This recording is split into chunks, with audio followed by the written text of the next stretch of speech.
கடமைகளில் எத்தனை தத்துவங்கள். فلا مضل له ومن يضلله فلا هادي له ونشهد ان لا اله الا الله وحده لا شريك له ونشهد ان محمدا عبده ورسوله اما بعد اعوذ بالله من الشيطان الرجيم بفضل بسم الله الرحمن الرحيم ربنا اصرف عنا عذاب جهنم ان عذابها كان غراما صدق الله العليم. கண்ணியத்திற்குரிய அல்லாஹ்வின் நல்லடியார்களே, சகோதரர்களே, ரப்பனா ஸ்ரிஃப் அன்னா அஸாப ஜஹன்னம், எங்கள் இறைவா எங்களை விட்டும் நரகத்தை தூரமாக்குவாயாக. இன்ன அஸாபஹா கான கராமா, இன்னும் அதனுடைய வேதனை நீங்காததாகும் என்கின்ற துஆவை எல்லாம் வல்ல இறைவன் தன்னுடைய திருமறையின் மூலமாக சொல்லி காண்பிக்கின்றான். கண்ணியமிக்க அல்லாஹ்வின் நல்லடியார்களே, சகோதரர்களே, நரகத்தை விட்டும் நரகத்தினுடைய வேதனையை விட்டும் அல்லாஹ்விடத்திலே பாதுகாப்பு தேடுவதை பற்றி பெருமானார் ஸல்லல்லாஹு அலைஹி வஸல்லம் அவர்கள் சொல்லி தருகின்றார்கள். ஒவ்வொரு நாளும் அல்லாஹ்விடத்திலே நீங்கள் தௌபா செய்யுங்கள். யார் அல்லாஹ்விடத்தில் அதிகமாக தௌபா செய்கிறாரோ அவரை அல்லாஹு தஆலா நரகத்தை விட்டு பாதுகாக்கிறான், நரகத்தினுடைய வேதனையை விட்டும் பாதுகாக்கிறான். ஏன்னா நரகத்தினுடைய வேதனை இருக்குது, அது மிகவும் கடுமையானது. யாரை அல்லாஹ் வெறுக்கின்றானோ அல்லாஹ்வினுடைய வெறுப்பிற்குரியவர்கள் செல்லக்கூடிய ஒரு இடமாகவும் அல்லாஹ்வினுடைய கோபத்திற்குரியவர்கள் செல்லக்கூடிய ஒரு இடமாகவும் அந்த நரகம் இருக்குது. எனவே அத்தகைய நரகத்தை விட்டு நீங்கள் பாதுகாப்பை தேடிக்கொள்ளுங்கள்.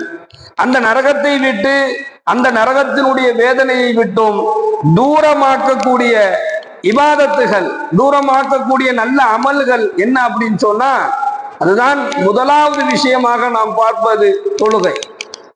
பெருமானார் ஸல்லல்லாஹு அலைஹி வஸல்லம் அன்னவர்கள் தொழுகையை தான் அடையாளம் காட்டுகின்றார்கள். ஹஜ்ரத்னா அனஸ் இப்னு மாலிக் ரலியல்லாஹு அவர்கள் இந்த ஹதீஸ் அறிவிக்கிறாங்க. கான ரசூலுல்லாஹி ஸல்லல்லாஹு அலைஹி வஸல்லம், ரசூலுல்லாஹி ஸல்லல்லாஹு அலைஹி வஸல்லம் அன்னவர்கள் இப்படி ஆயிருந்தாங்க. யூஜிசு வ யுத்திம்ம ஸலாத்த, நபியினுடைய தொழுகையை பற்றி இந்த இடத்துல அனஸ் இப்னு மாலிக் ரலியல்லாஹு அவர்கள் அறிவிக்கின்றார்கள். நபிகள் நாயகம் ஸல்லல்லாஹு அலைஹி வஸல்லம் தொழுகை சுருக்கமாகவும் அதே நேரத்தில் யாதொன்றும் விடுபடாமல் நிறைவாகவும் இருக்கும் என்பதாக ஹஜ்ரத்னா அனஸ் இப்னு மாலிக் ரலியல்லாஹு அவர்கள் அறிவிக்கின்றார்கள். ஸல்லல்லாஹு அலைஹி வஸல்லம் தொழுகை எப்படி இருக்கும் அப்படின்னு சொன்னா, அவங்க இமாமத் செஞ்சாங்கன்னா அவங்க தொழுகை எப்படி இருக்கும்னா சுருக்கமா இருக்கும், ஆனால் நிறைவா இருக்கும். அந்த தொழுகையில எதுவுமே விடுபட்டு இருக்காது. அந்த தொழுகையில மனசுல அந்த அவர்கள் தொலை வைத்தார்கள் என்று சொன்னால் எல்லோருக்குமே ஒரு திருப்தி இருக்கும், மன நிறைவு இருக்கும், எதையுமே விட்டுற மாட்டாங்க. அதே போல ரொம்ப நேரம்னா நீட்டி தொலை வைக்கவும் மாட்டாங்க, ரொம்ப சுருக்கமான முறையிலே தொலை வைப்பார்கள். அந்த தொழுகையில எங்களுக்கு மன நிறைவு இருக்கும், எதுவுமே விடுபட்டு இருக்காது என்பதாக அனஸ் இப்னு மாலிக் ரலியல்லாஹு அவர்கள் அறிவிக்கின்றார்கள். புகாரில 6110வது ஹதீஸாக இது இடம்பெறுது. இப்போ ஜமாத்தினுடைய தொழுகையில ஹஜ்ரத்னா முஆத் இப்னு ஜபல் ரலியல்லாஹு அவர்கள் ஒரு முறை இஷா தொழ வைக்கிறாங்க. இஷா தொழுகையை அவங்க இமாமத்தாக நின்று தொழ வைக்கிறாங்க. தொலை வைக்கும் பொழுது அந்த இஷாவினுடைய தொழுகையை ரொம்ப நீளமா நீட்டி தொலை வைக்கிறாங்க. தொழுகையை ரொம்ப நீட்டிட்டாங்க. அப்ப பின்னாடி தொழுதுகிட்டு இருந்த அந்த கூட்டத்துல ஒருத்தர் என்ன செய்யறாருன்னா தொழுகையை அப்படியே இடையில விட்டுட்டு போயிடுறாரு.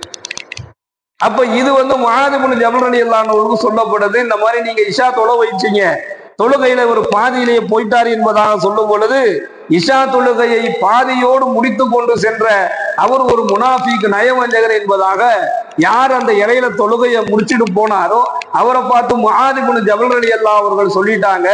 உடனே அந்த நபர் யாரை பார்த்து இவங்க முனாஃபிக் நயவஞ்சகர்னு சொன்னாங்களோ அந்த நபர் நாயகம் ஸல்லல்லாஹு அலைஹி வஸல்லம் அன்னவரிடத்துல போய் இது பற்றி முறையிட்டார். அல்லாஹ்வுடைய தூதரே, இந்த மாதிரி தொழுகையில இருந்து நான் வெளியில போனது காரணத்திற்காக வேண்டி இவர் என்னைய நயவஞ்சகர், முனாஃபிக் என்பதாக முஆத் இப்னு ஜபல் அவர்கள் சொல்றாங்க என்பதாக பெருமானார் ஸல்லல்லாஹு அலைஹி வஸல்லம் சொல்லிட்டார்.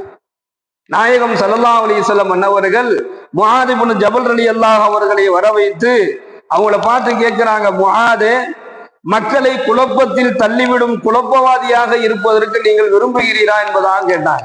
கேட்டுட்டு சொன்னாங்க, குர்ஆன்ல வஷம்சி வல்லுஹாஹா சப்பிஹிஸ்ம என்று சொல்லக்கூடிய ஒரு அத்தியாயம், வல்லைலி என்று சொல்லக்கூடிய அத்தியாயம், இக்ரா பிஸ்மி ரப்பிக் என்பதாக சொல்லக்கூடிய அத்தியாயம், இதெல்லாம் நாயகம் ஸல்லல்லாஹு அலைஹி வஸல்லம் அடையாளப்படுத்துறாங்க.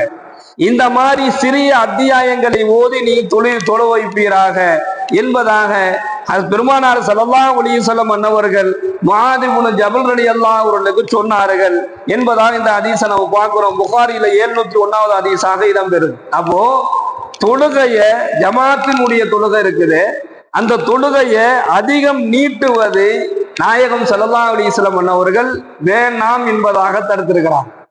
நீங்க தொழுகைய அதிகமா நீட்டு தொலை வைக்க வேணாம், மக்களை நீங்கள் சடைவடைய செய்து விடாதீங்க.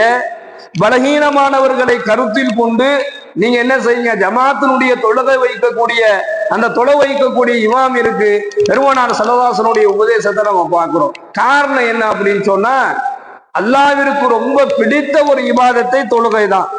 அந்த தொழுகையை சரியா நிறைவேற்றுவதில் அல்லாஹ் ரொம்ப விருப்பப்படுவான். அது தொழுகையை ஒரு அடியான் சரியாக நிறைவேற்றி விட்டால் அது அவருக்கு மிகப்பெரிய நன்மையாக மாறும். ஆனா அதே அந்த தொழுகையில அவர் தவறிழைச்சிட்டார் அப்படின்னு சொன்னா, அல்லது அந்த தொழுகையில அவர் சடைவடைஞ்சிட்டார் அப்படின்னு சொன்னா, அந்த இபாதத் மிகவும் அல்லாஹ்விற்கு பிடிக்காதாக போயிடும். அதனாலதான் நீங்க தொழுகைய மக்கள் சடைவடையாத நிலையில நீங்க தொழ வைங்க என்பதாக பெருமானார் ஸல்லல்லாஹு அலைஹி வஸல்லம் சொன்னாங்க. இது ஜமாத்தா தொழுகிறது. தனியா தொழுகிறத பத்தி நம்ம பார்த்தோம்னா, சுருக்கமாக தொழுதாலும் அதை நிறைவாக தொழுக வேண்டும். காரணம் என்னன்னா, தொழுகையில தான் அல்லாஹ்வினுடைய உதவி இருக்குது. இப்ப ஜமாத்தா நம்மளால தொழுவ முடியல, நம்ம தனியா தொழுகிறோம். அப்ப இந்த தனியா தொழுவக்கூடியவங்க நீங்க விருப்பப்பட்டா நீங்க என்ன செய்யலாம், ரொம்ப நேரம் நீண்ட நேரம் நின்று தொழுகலாம். ஏன்னா தனிப்பட்ட முறையில தொழுவக்கூடிய தொழுகை இல்ல அப்படின்னு சொன்னா சுருக்கமாக தொழுகலாம். அந்த சுருக்கமாக தொழுதாலும் எதையும் விட்டு விடாமல் தொழுது கொள்வதை பெருமானார் ஸல்லல்லாஹு அலைஹி வஸல்லம் அவர்கள் சிறந்தது என்பதாக சொல்றாங்க. அது மட்டும் அல்லாமல் ஒரு பள்ளிக்குள்ள முதல்ல உள்ள வந்துட்டாலே 2 ரக்காத்து தொழுகாம நீங்க அமர வேண்டாம் என்பதாக நாயகம் ஸல்லல்லாஹு அலைஹி வஸல்லம் சொல்லி காண்பிக்கின்றார்கள். அபூ ஹுரைரா ரலியல்லாஹு அன்ஹு ஹதீஸ் அறிவிக்கிறாங்க, நீங்க பள்ளிக்குள்ள நுழைஞ்சிட்டீங்க அப்படின்னு சொன்னா, எந்த பள்ளியாக இருந்தாலும் நீங்க பள்ளிவாசலுக்குள்ள நுழைஞ்சிட்டீங்கன்னா 2 ரக்காத்து தொழாமல் நீங்கள் அமர வேண்டாம். காரணம் என்ன அப்படின்னு சொன்னா, தொழுகை மிகவும் சிறந்தது, அது அல்லாஹ்விற்கு மிகவும் பிடித்த ஒரு இபாதத். அந்த தொழுகை தான் முதலில் உங்களுக்கு வெற்றியை தரும். எங்க வெற்றியை தரும்? இம்மையிலும் மறுமையிலும் தொழுகை தான் முதல் வெற்றியை தரும். மேலும் ஸல்லல்லாஹு அலைஹி வஸல்லம் அவங்க சொல்றாங்க, தொழுகை தான் உங்களுக்கு சிறந்த ஆறுதலை தரும், தொழுகை தான் உங்களுக்கு சிறந்த நிவாரணம், தொழுகை தான் உங்களுக்கு சிறந்த ஆரோக்கியம், தொழுகையே உங்களுக்கு சிறந்த பாதுகாப்பு என்பதாக நாம் பார்க்கிறோம். அப்ப இந்த தொழுகையில தான் அல்லாஹு தஆலா எல்லா விதமான மன அமைதியையும் அல்லாஹ் வச்சிருக்கிறான். அல்லாஹ் குர்ஆன்ல பதிவு செய்யும் பொழுது கேவலங்கள், அசிங்கங்கள், அருவருப்புகள் இந்த அனைத்தையும் விட்டு ஒருவரை தடுப்பது தொழுகை மட்டும்தான் என்பதாக அல்லாஹ் சொல்றான். தொழுகை தான் அருவருப்பான மானக்கேடான விஷயங்களை விட்டும் தடுத்துடும் என்பதாக அல்லாஹ் குர்ஆன்ல பதிவு செய்யறான். அப்போ அந்த தொழுகையை எவர் பேணி தொழுகின்றாரோ அவரை அல்லாஹு தஆலா நரகத்தை விட்டு பாதுகாக்கிறார். அந்த நரகத்தை விட்டு பாதுகாப்பு பெற்று தரக்கூடிய தொழுகையாக நம்முடைய தொழுகையை எல்லாம் வல்ல இறைவன் ஆக்கி அருள் புரிவானாக. வாயுதாவானா அல்ஹம்துலில்லாஹி ரப்பில் ஆலமீன். அஸ்ஸலாமு அலைக்கும் வரஹ்மத்துல்லாஹி